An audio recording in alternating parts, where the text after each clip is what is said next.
Escrito está assim, aos Efésios capítulo 4, do verso 1 ao 16.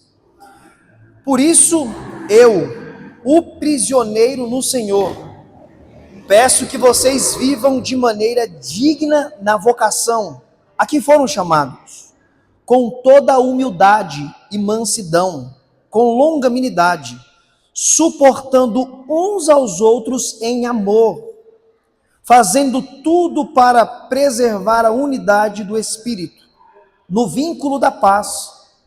Há somente um corpo, um só Espírito, como também uma só esperança para a qual vocês foram chamados. Há um só Senhor, uma só fé, um só batismo, um só Deus e Pai de todos, o qual é sobre todos e age por meio de todos e está em todos. E a graça foi concedida a cada um de nós, segundo a medida do dom de Cristo. Por isso digo, quando ele subiu às alturas, levou cativo ao cativeiro e concedeu dons aos homens. Ora, o que quer dizer? Se ele subiu, se não é também aquele que tenha descido até as regiões inferiores dessa terra? Aquele que desceu também é o mesmo que subiu acima de todos aos céus, para encher todas as coisas. E ele mesmo concedeu alguns para apóstolos, outros para profetas, outros para evangelistas e outros para pastores e mestres, com vista que ao aperfeiçoamento dos santos, para o desempenho do seu serviço, para a edificação do corpo de Cristo, até que todos chegamos à unidade da fé e do pleno conhecimento do Filho de Deus, ao estado de pessoa madura, à medida da estatura da plenitude de Cristo, para que não mais sejamos como crianças, arrastados pelas ondas e levados de um lado para o outro por qualquer vento de doutrina, para a artimanha de pessoas que pela astúcia que induzem ao erro, mas seguimos a verdade em amor. Cresçamos em tudo naquilo que é o cabeça, Cristo, de quem todo o corpo bem ajustado, consolidado pelo auxílio de todas as juntas, segundo a justa cooperação de cada parte efetuada do seu próprio crescimento para a edificação de si mesmo em amor. Amém? Que texto maravilhoso.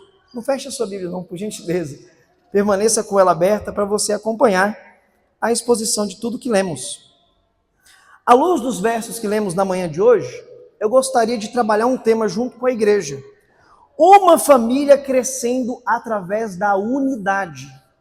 Uma família crescendo através da unidade. Quem não esteve aqui no primeiro culto que nós começamos a fazer a exposição dessa carta, eu gostaria de trazer brevemente uma contextualização para você se situar o que está acontecendo aqui dentro dessa carta, dentro deste documento. A igreja de Éfeso ficava na antiga Ásia Menor, hoje a atual Turquia. Apóstolo Paulo, ele funda essa igreja na sua segunda viagem missionária. Isso está lá em Atos 18. Ele passa por essa cidade e deixa ali um casal missionário, Áquila e Priscila, ou Priscila e Áquila. Passado um tempo, ele retorna para essa cidade e se estabelece ali por 3 anos.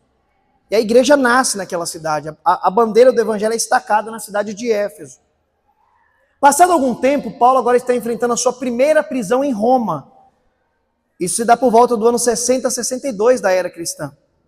E ele escreve para esta igreja.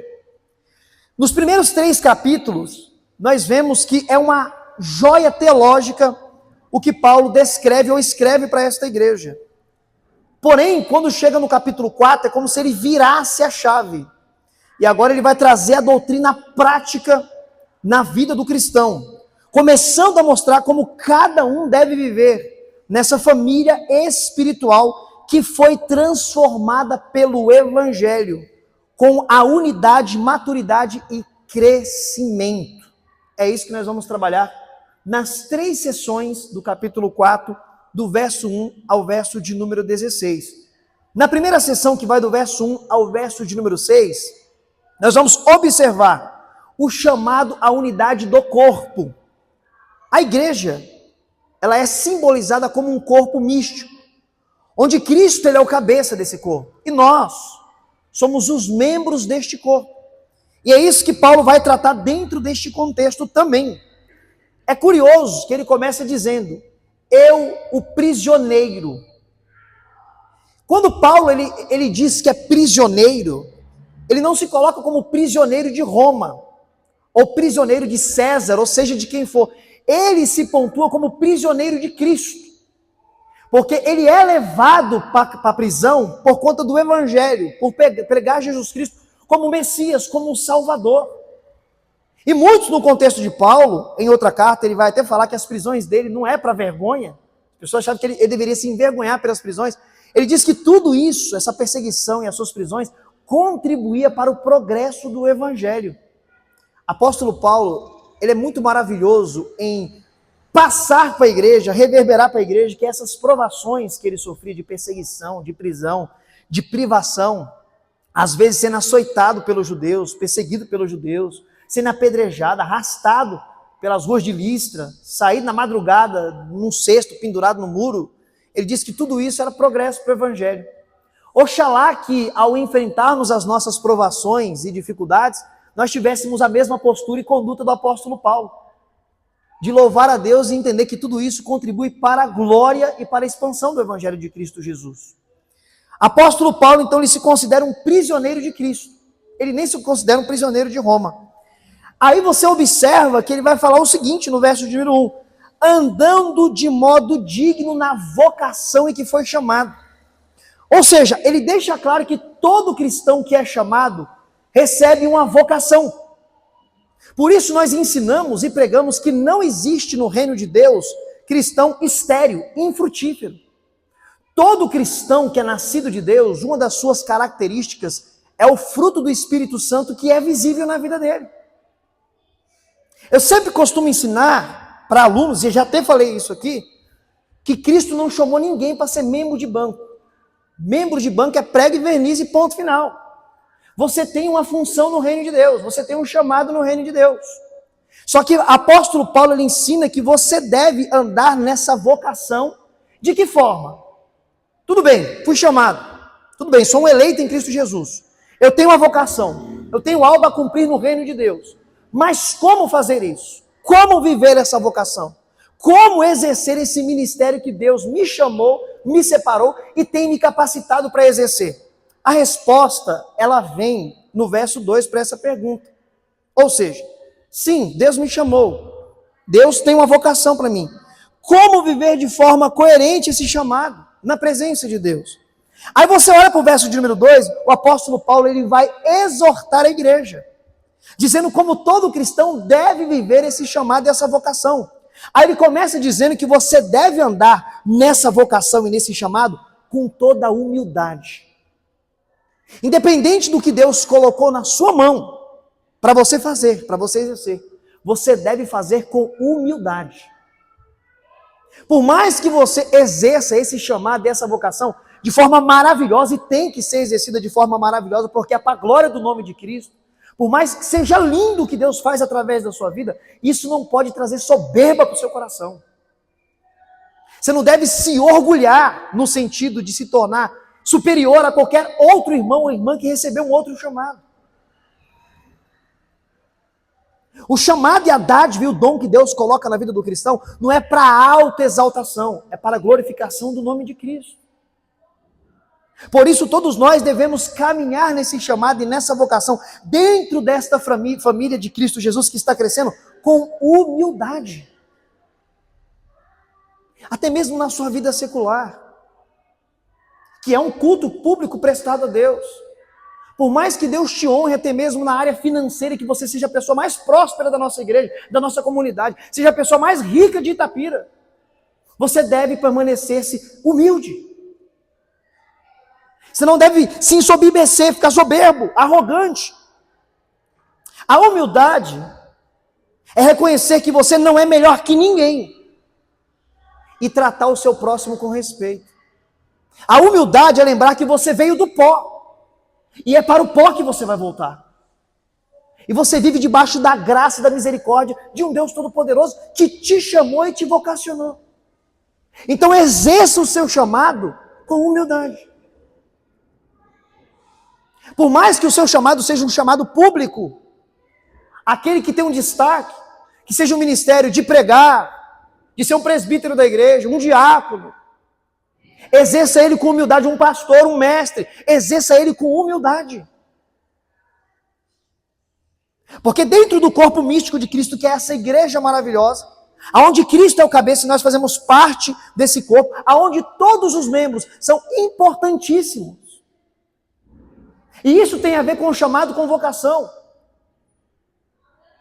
Algumas pessoas pensam que aqueles que trabalham no reino, trabalham na obra de Deus, por ter um chamado diferente um do outro, alguns são superiores aos outros. De forma nenhuma. Tem pessoas que exercem um ministério lindo na igreja, ajudando, cooperando. Pessoas que trabalham nos bastidores, na cozinha, na faxina da igreja, estão servindo a Deus, fazendo a vocação que Deus os chamou para fazer. Será que aqueles que estão no ministério, que pregam, que têm mais evidência, são superiores a eles? De forma nenhuma. Por isso devemos exercer o nosso chamado com toda a humildade, porque é para a glória de Cristo. Lembrando que somos miseráveis pecadores alcançados pela graça misericordiosa de Cristo Jesus. Então o apóstolo Paulo, ele ensina que esse andar de forma digna na vocação é andar com humildade na presença de Cristo e com a igreja de Cristo Jesus. Ele não termina aí. Além de termos que andar com humildade na presença de Cristo Jesus, temos que ser mansos, com mansidão. O próprio Cristo, ele ensinou, sede manso como eu sou manso. Mas tem alguns cristãos que são bem brabinhos, né? Não é muito manso, não. Quer tratar todo mundo com truculência, não consegue conversar com o irmão de forma cristã, quer resolver tudo na briga. Tudo para ele é na briga, não tem mansidão. Está faltando temperança na vida dele. Vai resolver alguma discussão com a esposa, é na briga, é no grito. Vai resolver com os filhos, é na briga, é no grito. Vai resolver com o empregado, é na briga, é no grito. Sempre na discussão. Até parece que a paz de Cristo, que excede todo entendimento, não está reinando na vida dele. Mas o apóstolo exortando a igreja, ele diz que esse andar no chamado, na vocação, você tem que ser manso, ter mansidão. Um grande pai da igreja chamado Crisóstomo, do século IV depois de Cristo, ele diz o seguinte: mansidão é ter o poder de se vingar e não fazer. É você ter a oportunidade de se vingar de alguém que te fez até o mal e você não faz. É você agir com mansidão para com o próximo, com amor, nessa caminhada, nesse chamado, nessa vocação que Deus te chamou. Então não é apenas ser humilde nessa caminhada, é ser manso, é saber agir com mansidão, é sempre se fazer aquela pergunta nessa situação, como que Cristo agiria? Porque eu sei às vezes como eu vou agir em algumas situações, mas como Cristo agiria nessa situação que eu estou vivendo, que eu vou passar, que eu já passei, como que ele teria agido? Será que eu vou agir nessa caminhada, em circunstâncias que eu vou enfrentar, nessa vocação, de forma mansa? Como Cristo agiria, como Ele ensinou? Essa caminhada você tem que caminhar ela com humildade, você tem que caminhar ela com mansidão, mas também você deve caminhar nela com longanimidade. Será que nós estamos aplicando a longanimidade em nossas vidas? A longanimidade também pode ser definida como? É ter paciência com pessoas que mesmo quando elas falham ou demoram a mudar, você tem paciência com elas. Você tem tido paciência com pessoas que já pecaram contra você, que erram contra você? Talvez são pessoas que você está aconselhando, orando, mas essa pessoa está com dificuldade, não mudou ainda. A obra não está sendo completada ainda na vida dela. Na verdade, a obra de Deus nas nossas vidas está sendo completada, ainda vai ser completada no último dia, mas Deus está trabalhando em nós, que somos uma caixa toda complicada, cheia de defeitos e imperfeições. mas nós estamos tendo longanimidade para pessoas que falham conosco, que erram contra mim, que erram contra você, que estão demorando para ter uma conduta de um cristão verdadeiro. Será que nós estamos sendo longânimos? Temos paciência? Ou queremos tudo ao nosso tempo, do nosso jeito, da nossa forma? Não entendendo e compreendendo que Deus tem um tempo determinado para todas as coisas. E o tempo de Deus não é o nosso tempo.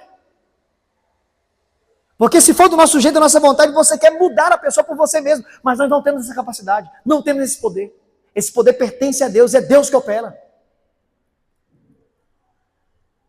O apóstolo está nos ensinando a caminhar nessa vocação com humildade, com mansidão, com longanimidade. Ele termina com a frase extraordinária: suportando uns aos outros em amor. Oh, meus irmãos, eu sei que por todos os meus defeitos e as minhas falhas, eu sou difícil de lidar. Eu sou todo problemático. Um homem caído, pecador, miserável. Mas o conselho do apóstolo é que você tem que suportar-me com amor. Assim como você também erra, você falha, você pode pecar contra mim, eu posso pecar contra você, eu posso te entristecer com atitudes, você pode me entristecer com atitudes, mas o conselho do apóstolo Paulo é que possamos suportar uns aos outros com amor. E aí vem a pergunta: será que nós estamos suportando uns aos outros com o amor que Cristo nos ensinou? Ou nós não estamos suportando uns aos outros? Eu não suporto aquela irmã, eu não vou com a cara daquele irmão. Estamos de bico virado, de picuinha com o irmão ou com a irmã. Lembre-se que nós fazemos parte do mesmo corpo, da mesma família, aonde não deve ter picuinha e nem nariz virado, mas sim suportar uns aos outros em amor, tendo longanimidade. Eu sei que para um homem natural não é fácil perdoar, não é fácil ter longanimidade. Mas isso para a igreja de Cristo, para os nascidos em Cristo Jesus, para os regenerados, para os eleitos, é capaz através da misericórdia e da graça de Cristo Jesus e do penhor que é o Espírito Santo habitando nas nossas vidas. Então você tem essa capacidade, eu tenho essa capacidade, porque Cristo nos dá essa capacidade. Então entenda que você foi chamado. Deus te deu uma vocação. E você sabe qual é a sua vocação. Se você não sabe, Deus vai te revelar essa vocação. Porque muito cristão também é assim: eu não sei para que Deus me chamou. Eu não faço nada de bom. Será mesmo que você não está observando um pouco o para que Deus te chamou? Nós vamos trabalhar aqui que geralmente, no mundo cristão, as pessoas pensam que chamados são só aqueles que pregam, que pastoreiam, que ensinam. E aí não tem mais nada, não tem mais dom. É engano seu, eu vou te provar hoje na Bíblia. Que tem várias funções no reino de Deus. E todo cristão que Deus chamou, Deus dá uma vocação para você exercer, um ministério para você exercer no reino de Deus. Mas lembrando que você deve exercer com todos esses conselhos que o apóstolo está nos dando. Com humildade, com mansidão, com longanimidade e suportando uns aos outros. Eu devo te suportar, você deve me suportar com amor.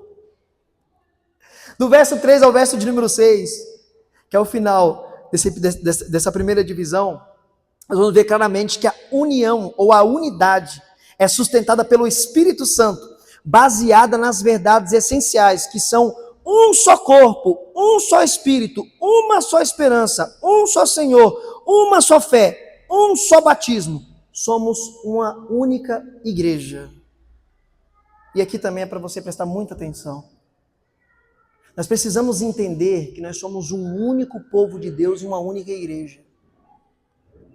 E é nojento ver pessoa bater no peito e arrotar, porque eu faço parte de tal denominação, porque eu faço parte de tal igreja. Nós somos um único povo, uma única igreja. Não é porque eu sou presbiteriano, reformado, que eu sou melhor que um irmão de outra denominação que também creu em Cristo Jesus, foi salvo por Cristo Jesus e vive a vida em Cristo Jesus. O que eu tenho de melhor do que ele? Ou o que ele tem melhor do que mim? O que nos divide é uma placa? A placa não deveria dividir ninguém. O texto ele é claro, a igreja de Cristo é uma unidade, é um único corpo, é um só Cristo, é um só Deus, é um só Espírito, é uma só fé. Somos uma só igreja, que é o corpo místico de Cristo espalhado pelos 4 cantos do mundo. Então não devemos ser arrogantes e soberbos por causa de uma placa de denominação. Porque a igreja de Cristo não tem placa. Ou você pensa que no céu vai ter um canto exclusivo para o assembleiano, um canto para presbiteriano e outro para o batista? Não! É uma única igreja, um único povo, caminhando para uma única Nova Jerusalém. Só tem uma, e é lá que todos nós vamos habitar. Bendito seja o nome do Senhor. Essa é a unidade do corpo de Cristo. Se a igreja A, a igreja B prega o evangelho e não ensina heresia, são os nossos irmãos em Cristo, e ponto final. Porque é um só Deus, é um só Cristo, um só Espírito, é uma só fé, é um só caminho, é uma só igreja. Você foi chamado, foi vocacionado. Deve andar com humildade, com mansidão, longanimidade, suportando uns aos outros, entendendo que você faz parte da igreja do Deus vivo. Bendito seja o nome do Senhor. E o teólogo e pastor Martin Lloyd Jones, olhando para esses versos, ele fala o seguinte: a verdadeira humildade e mansidão são características do homem que vê a si mesmo à luz da graça. Você só consegue exercer tudo isso que Paulo está ensinando e exortando, porque você foi alcançado pela graça de Cristo Jesus e ela tem dominado e governado a sua vida. Se você não estivesse debaixo da graça, envolvido na graça, você não viveria isso. Você não sentiria isso. Você nem teria sido chamado e vocacionado por Deus. Mas você foi chamado porque você é um eleito em Cristo Jesus e você consegue exercer tudo isso porque você é envolvido e abraçado e governado pela graça de Cristo Jesus. Amém. Segunda seção, que vai do verso de número 7 ao verso de número 12. A diversidade dos dons para a edificação da igreja. Isso aqui é muito importante, você deve redobrar a sua atenção. Que é o chamado ao santo ministério que Deus, ele ortogou e deu aos santos. Quem são os santos? A igreja redimida, selada, comprada pelo sangue de Cristo Jesus. Observe aí, ó. Cristo concede dons a cada membro de maneira particular como sinal da tua vitória. E aqui tem um grande embate teológico, que Paulo fala que depois que Cristo subiu aos céus, ele deu dom aos homens, mostrando que a sua vitória, que a sua ascensão, culmina também com ele distribuir dons sobre a igreja, a própria igreja do Deus vivo. Mas é curioso que dentro dessa pericope, desses versos, ele vai dizer que Cristo desceu às partes mais baixas dessa terra e levou os cativos ao cativeiro. Aqui eu abro parênteses, só para passar para a igreja uma possibilidade de interpretação que alguns pensam. Olhando para esses versos do apóstolo Paulo, que até são meio obscuros, como entender isso? Como assim desceu às partes mais baixas, levou os cativos ao cativeiro? O que será que ele quis ensinar com isso? Alguns entendem que com a morte de Jesus Cristo, aqueles 3 dias que ele ficou no seio da terra, alguns interpretam que ele foi no lugar conhecido como seio de Abraão, que em Lucas 16 é ensinado por Cristo em uma parábola, a parábola de Lázaro e o rico. Mas ora, o que ele foi fazer no seio de Abraão? O que ele desceu para fazer no seio de Abraão? Alguns entendem e interpretam que ele desceu para proclamar a sua vitória. Porque segundo a parábola de Lucas, de Lázaro e o rico, aqueles que morreram e eram tementes a Deus estavam num lugar de descanso, no seio de Abraão, que era separado por um grande abismo onde estavam as pessoas já em tormento. Então alguns olham para esse texto e entendem que Cristo, em algum momento desses 3 dias, que ele esteve morto, ele desceu nesse lugar para proclamar a sua vitória. Porque aqueles que morreram antes da vinda de Jesus Cristo, morreram aguardando a profecia, o Messias. Então ele desce para se proclamar como Messias. Ele pega essas pessoas que estavam ali e levam para debaixo do trono de Deus. Que é onde o apóstolo Paulo diz que ele foi levado aos céus e viu o paraíso. Essa é uma possibilidade. Para esses versos que Paulo fala, e ele mesmo não interpreta. Fica meio que soltos dentro do texto. Enfim. Mas eu gostaria que você prestasse atenção, que ele deixa muito claro que Deus concedeu dons aos homens. E alguns são chamados para apóstolos, profetas, pastores, mestres e evangelistas. E esses são ministérios e dons que acabam tendo uma evidência, porque são públicos. E a maioria da cristandade entende que só isso é ministério, que só isso é chamado, que só isso é dom, de forma totalmente equivocada. Há variedade de dons. E tem um em particular que Paulo fala em Romanos capítulo 12, verso 8, que eu acho que eu nunca vi ninguém pedir esse dom. Porque o apóstolo, ele ensina lá em Coríntios a pedir, a buscar os melhores dons. Só que o que está em Romanos capítulo 12, verso 8, eu nunca vi ninguém pedir, que é o dom de repartir. Alguém aí quer o dom de repartir? Você quer repartir o que você tem? Isso daí ninguém quer. Os dons que as pessoas querem são dons públicos, para ter evidência. E é triste que muitas pessoas querem esses dons, não para a glória de Cristo Jesus, mas para a autopromoção. Para serem vistos pelos homens, aplaudidos pelos homens, receber os apupos. E a glória humana. Quanto que na verdade há variedade de dons. E esses dons, segundo o próprio apóstolo, é para a edificação da igreja. Ou seja, o dom que Deus me deu é para a edificação da sua vida.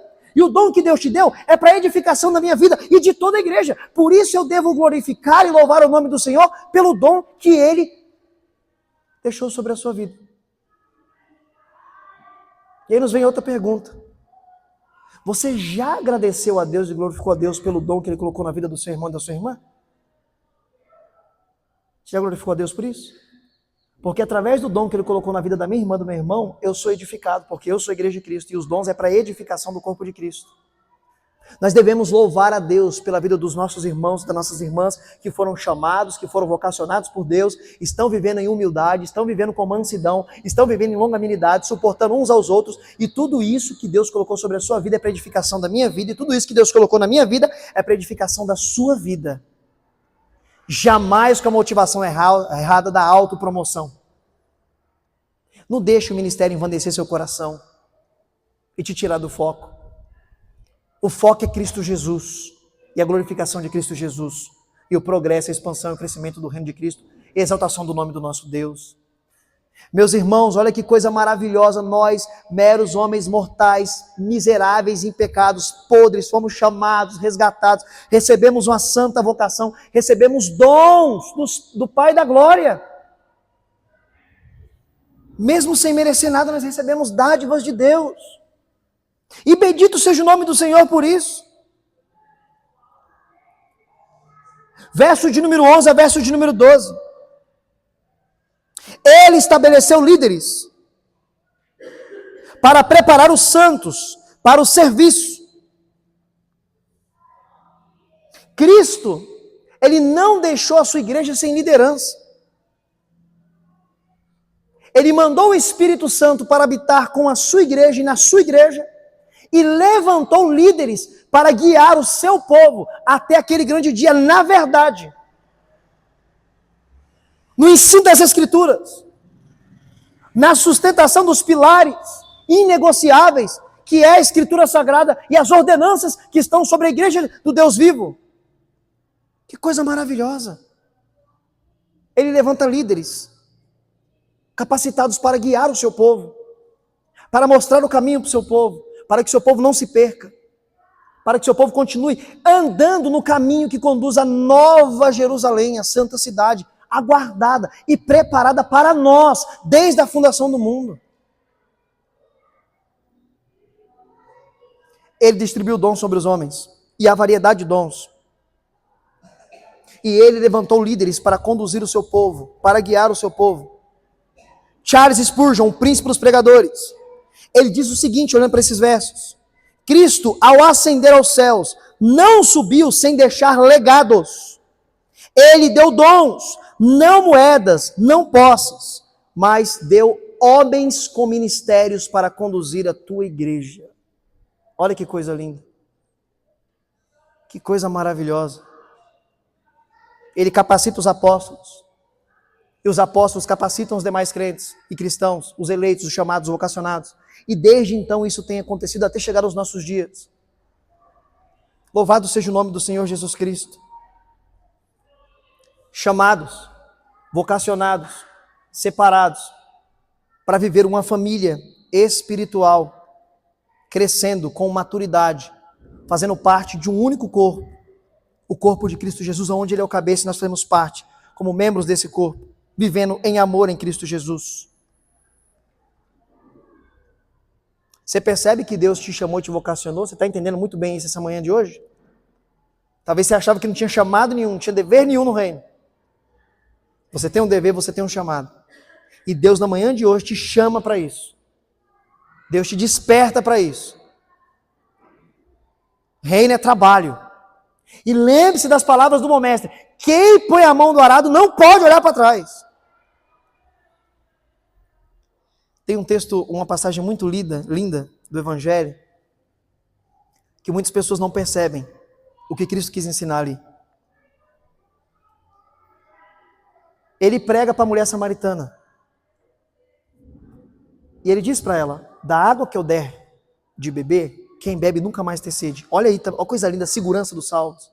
Você bebeu dessa água e nunca mais você vai ter sede. Você não pode mais cair da graça, porque você bebeu da água que Cristo te deu, você não vai ter mais sede. E após essa mulher crer em Cristo Jesus, ela se converte, ela nasce de novo, ela é regenerada, ela já dá fruto, porque ela vai na cidade, prega e traz uma multidão. Olha como é que é lindo. Ela crê em Cristo Jesus e já dá fruto. E quando a multidão está vindo, está tendo aquela briga dos apóstolos, Cristo fala, veja, levante a cabeça, veja como o campo está branco. Mas poucos são os ceifeiros. Rogue ao Senhor para que mande mais ceifeiros. O campo é o mundo. Precisando de pessoas para pregar o Evangelho. E esses dias eu falei isso num podcast que envolve ministério. O cristão moderno, principalmente, acha que só deve pregar o Evangelho pastores, evangelistas e mestres. Engano seu. Cristo chamou você para pregar o Evangelho. Ah, mas eu não prego que nem você. Eu não prego que nem o pastor Edson. É para você pregar do seu jeito. Não é para pregar que nem eu mesmo, não que nem o pastor. Cada um tem um chamado diferente. Cada um prega de um jeito. Você vai pregar do seu jeito o Evangelho. Da forma que você fala, da forma que você se comunica. O ir de ir pregar o Evangelho de Marcos não é só para líderes. É para todo aquele que é nascido de Deus. Olha o exemplo da mulher samaritana. Acabou de se converter, foi, anunciou e já trouxe um rebanho aos pés de Cristo Jesus. Há quanto tempo você é cristão e talvez você nunca pregou para ninguém? Essa mulher se converteu e já foi cumprir o chamado de Deus. Então entenda que o chamado à pregação do Evangelho é para você também. É um dever seu como cristão também. O Evangelho significa uma boa notícia. Como você pode receber uma boa notícia e guardar ela só para você e não passar para ninguém? Você deve passar essa boa notícia para as demais pessoas que Deus tem colocado na sua vida, no seu caminho, na sua trajetória. Eu falava também nesse podcast que tem pessoas que conheceram a Cristo e tem amigos e amigas, tem parentes. E eu amo meu amigo, eu amo minha amiga. Mas você nunca pregou o Evangelho para ele, então você não ama ele. Você é mentiroso. Você é egoísta, você é soberbo, porque você está guardando a boa notícia só para você, quer dividir com ninguém. E esse não é o foco. É você anunciar essa notícia que você recebeu, esse chamado, essa vocação, para todas as pessoas que Deus colocar ao seu redor, ao seu derredor.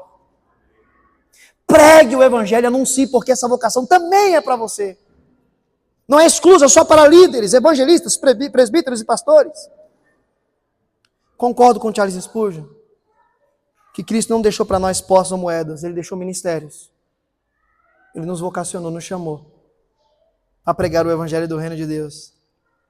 A terceira seção dessa pericope, que vai do verso 13 ao 16, o crescimento saudável. E isso é muito importante, porque no mundo que vivemos hoje, principalmente no Brasil, nós vemos ambientes que crescem de forma avassaladora, mas sem um crescimento saudável. Lugares que você olha e você vê o sincretismo religioso, a mescla, o evangelho híbrido. Só Cristo mais não basta. Precisa de um galho ungido, precisa de um sabonete consagrado, precisa de um travesseiro santo. Cristo não é mais suficiente. E isso não é crescimento saudável. Onde você vê o pragmatismo religioso, que os líderes entendem o seguinte, não importa o método, o que importa é que a igreja está lotada e que o recurso está entrando. Olha a tristeza que nós vivemos nos dias de hoje. Mas o apóstolo diz que a família de Cristo Jesus, que foi chamada, vocacionada, tem um crescimento saudável. Até que todos chegamos ao crescimento e à unidade e à maturidade. O objetivo é a maturidade espiritual, a unidade na fé, conhecimento de Cristo Jesus, estatura do varão perfeito. Está aí no verso de número 13. O contraste com a maturidade é de uma criança que é levada por vento de doutrinas heréticas. Sabe o que o apóstolo está falando aqui, está ensinando aqui? Que se você não for exposto a uma boa doutrina bíblica, você vai mastigar a palha do engano como se fosse o trigo da verdade. E é o que tem acontecido. Muitas pessoas têm mastigado a palha do engano como se fosse o trigo da verdade, porque não conhecem as doutrinas fundamentais e os pilares do cristianismo. Meus irmãos, se vocês congregam em uma igreja bíblica, louve a Deus por isso. E aqui eu sei que vocês congregam em uma igreja bíblica, onde vocês são expostos às doutrinas do Evangelho. Porque, infelizmente, tem milhares e milhões de pessoas que não estão sendo expostos à verdadeira Escritura, ao verdadeiro Evangelho. E vão por qualquer vento de doutrina humana. Mas sabe o que é mais curioso? Que esse mesmo apóstolo também fala sobre os últimos dias? Que nós já vivemos os últimos dias? Que no final dos tempos, os homens não suportariam ouvir a sã doutrina. Se incomodar eles. Porque eles criaram para si doutrinas de demônios. Antigamente era você ligar a televisão, você via isso. Hoje você liga o celular, você vê isso. Igrejas que não crescem de forma saudável. Tem o nome de igreja, mas na verdade não são igrejas, são seitas. São grupos sectários. São comerciantes da fé. Aonde o púlpito é um balcão de negócio. E Deus, Ele é o garçom da igreja. Aonde você compra a sua bênção e seu milagre através do poder monetário. E isso é uma heresia. Sim, o nosso Deus, não estou pregando contra que Deus ainda não opera milagres. Ele opera milagres, cremos nisso piamente. Mas com Deus não tem barganha, não tem troca com Deus. Ele opera na vida do crente através da sua graça, da sua misericórdia no seu tempo. Não é no nosso tempo. E essa é uma realidade claríssima nas Escrituras Sagradas, mais clara do que a água cristalina. Meus irmãos, quem está firme na fé em Cristo Jesus e nos pilares do Evangelho e vive nessa família, não vai por vento de doutrinas de demônios. Eu já vi cristãos que participam até de igrejas sérias, mas vai lá pegar o galinho ungido, vai lá caminhar em cima do sal grosso. Você está falando mal sobre outras igrejas? Não, eu estou pregando a verdade, eu estou anunciando que tudo isso é heresia. Nós temos que defender a verdadeira fé em Cristo Jesus. Apóstolo Paulo ele deixa claro que ele foi levantado em defesa do Evangelho. Eu vou ver uma heresia e não vou anunciar que é heresia? Eu vou anunciar, é heresia. Se você conhece pessoas que vão nesse lugar, prega o Evangelho, anuncie para elas, fala, não vai lá, não pisa lá, passa longe de lá, corre de lá. Não vai por esse vento de doutrina demoníaca e herética, não. Só o Evangelho é autossuficiente. Só a graça de Jesus Cristo é autossuficiente. Só o nosso Cristo é autossuficiente. Isso é viver a maturidade espiritual em Cristo Jesus. Entendendo que Cristo ele é suficiente em nossas vidas, que não precisamos de nenhuma parafernália dessa. Não precisamos ir por vento de nenhuma doutrina herética dessa. E sim ficar fixado na rocha que é Cristo Jesus. O crescimento vem de Cristo, mas cada membro tem um papel ativo no reino. Está no verso de número 15 a verso de número 16. O crescimento espiritual, Pedro diz sobre isso, crescei na graça e no conhecimento. O crescimento espiritual vem de Cristo, mas a forma ativa que Paulo fala aqui é a busca ao conhecimento da palavra de Deus. O conhecimento e a graça anda de mão atrelada, de mão dada, crescer na graça e no conhecimento. O crescimento espiritual vem de Cristo, mas o conhecimento da palavra da Escritura para você viver o verdadeiro Evangelho depende da sua forma ativa também, depende de você. E isso só é capacitado porque o Espírito Santo te motiva a querer conhecer mais desse Deus, a compreender mais desse Deus e entender o que Ele tem para a sua vida, para a igreja e para o seu povo. Sabe, é curioso, pastor, que nós conhecemos tantos cristãos que gritam aos quatro ventos, eu amo a Deus, eu amo a Jesus Cristo. Mas como o pastor falou aqui ontem, se pedir para citar um verso da Bíblia, não sabe. Ora, se você ama tanto a Deus como você diz, você não busca conhecer esse Deus da forma que Ele se revelou através da Escritura? Que amor que é esse? Uma vida de oração é uma vida de intimidade com Deus. Conhecimento é Bíblia. Você lê a Bíblia. Você conhece o texto sagrado? Não estou falando para você ser expert em Bíblia. Se for, maravilha, glória a Deus. Maravilhoso. Mas você precisa conhecer a palavra do seu Deus, que você diz que tanto ama Ele. E é triste, às vezes, quando nós ouvimos relatos que tem pagãos, ateus, que já leram a Bíblia 2, 3 vezes. Aí você encontra cristão de 30 anos de igreja que nunca leu a Bíblia uma vez. Que vergonha. E aí se cumpre, parece que se cumpre até o texto de Cristo Jesus, né? Às vezes os filhos das trevas é mais prudente que os filhos da luz. Você encontrar filósofo que não creu em Cristo, que já leu a Bíblia mais do que você. Que tristeza. Que vergonha. Então entenda que o crescimento espiritual é Cristo que traz isso para a vida do verdadeiro cristão. Mas nós temos um papel ativo como membros de buscar o conhecimento da palavra de Deus, crescer na graça e no conhecimento do Senhor Jesus Cristo. Martin Lloyd Jones, ele fala o seguinte: crescimento espiritual não é opcional, a maturidade é uma meta e toda verdadeira conversão alcança isso. Aquele que é convertido verdadeiramente já está vivendo todas essas verdades, meus irmãos.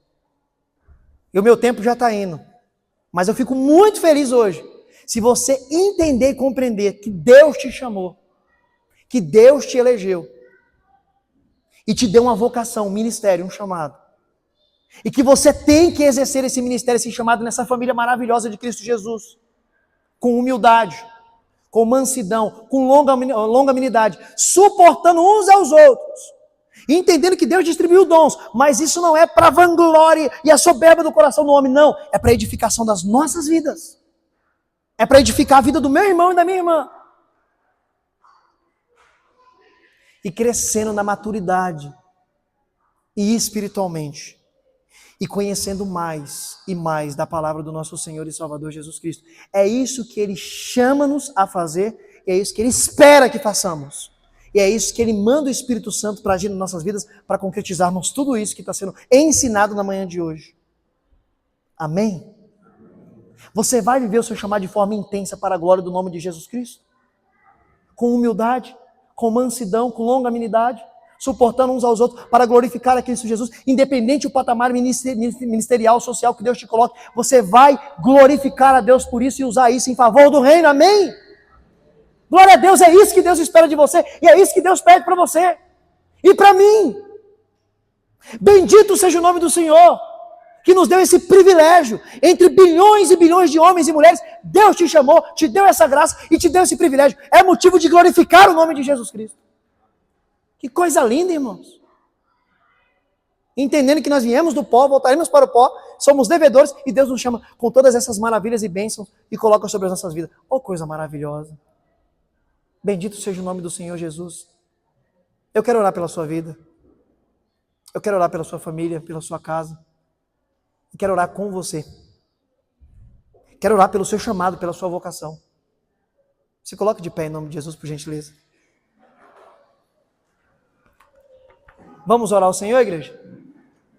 Em gratidão por tudo isso que Ele derramou sobre as nossas vidas. E nós temos a capacidade de cumprir tudo isso, porque Ele deixou o Espírito Santo habitando na sua igreja e dentro de cada cristão. Curve a sua cabeça. Senhor nosso Deus, graças te damos pela Tua bondade, a Tua misericórdia gloriosa que alcançou as nossas vidas. E nós somos gratos e privilegiados por ter sido chamado com santa convocação, Deus. Como Tu és bom e Tu és generoso. Nunca fomos dignos de nada, ó Deus. Na verdade, o que todos nós merecíamos era inferno, porque nós somos devedores e pecadores, Senhor Deus. Mas como é bom saber que o Senhor nos amou primeiro. Enviou o Teu Filho Jesus Cristo para morrer no nosso lugar, para nos redimir, para nos chamar para esse reino de amor, para essa família maravilhosa que está crescendo espiritualmente cada dia mais. Deus, te louvamos pelo santo ministério que o Senhor tem colocado nas nossas mãos, que serve para alcançar os céus e para a edificação da sua igreja. Te louvamos, Deus, como Tu és maravilhoso, como Tu és generoso, como Tu és bom, Pai. Louvado seja o Seu nome, Deus. Eu te glorifico pela vida da minha irmã e pela dádiva, o ministério que o Senhor colocou na mão dela, que edifica a minha vida. Eu te glorifico pela vida do meu irmão, pela dádiva, pelo ministério que o Senhor colocou na vida dele, que edifica a minha vida, Deus. E eu te peço em o nome de Jesus Cristo, que o Senhor continue dando graça para ele, dando graça para ela, exercer esse ministério com maestria, para a glória do nome de Jesus Cristo. Pai, continue nos dando graça e nos capacitando a viver esse ministério, a viver essa vocação, a viver esse chamado em amor, Senhor, em amor. Para que o mundo veja, Deus, que nós somos os seus discípulos. Porque assim sabereis que são meus discípulos, se amardes uns aos outros, que possamos viver tudo isso com humildade e com amor, Deus. Pai, eu te peço em nome de Jesus, continua abençoando meu irmão, abençoando a minha irmã, continua abençoando esse casamento, esse filho, essa filha, continua abençoando a nossa comunidade, a nossa igreja, Deus. E que todas as bênçãos que o Senhor alcançou, decretou, conquistou, nos laços da cruz do Calvário, esteja sobre a nossa vida e a nossa família, em o nome de Jesus, é o que nós te pedimos, ó Deus, e te agradecemos. Amém, amém, e graças a Deus.